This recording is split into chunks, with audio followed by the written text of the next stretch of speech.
नमस्कार शेतकरी बंधूंनो, आज आम्ही शेतामध्ये 1.5 एकरामध्ये तागाचं पीक घेतलंय.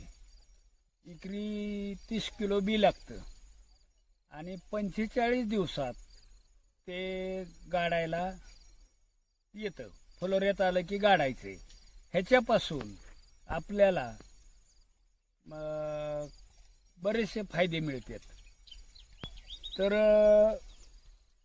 नत्रकर्बाचं प्रमाण वाढतं, पाणी व अन्नद्रव्य ठेवण्याची क्षमता वाढते, सूक्ष्म जीवाणू निर्मिती प्रमाण वाढते.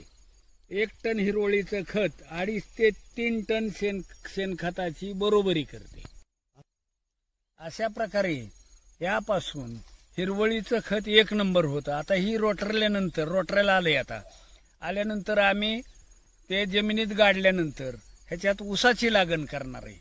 म्हणजे ऊसाची लागण केल्यामुळं त्या ऊसाला हे सगळे खतं, जीवाणू हे सगळे मिळतात. त्यामुळे ऊसाचा दर्जा वेगळा प्रकारचा राहतो. या हिरवळीच्या खतामुळं आपल्या पिकामध्ये 25 ते 30% वाढ होते हमीने. आणि ही 0 बजेट आहे.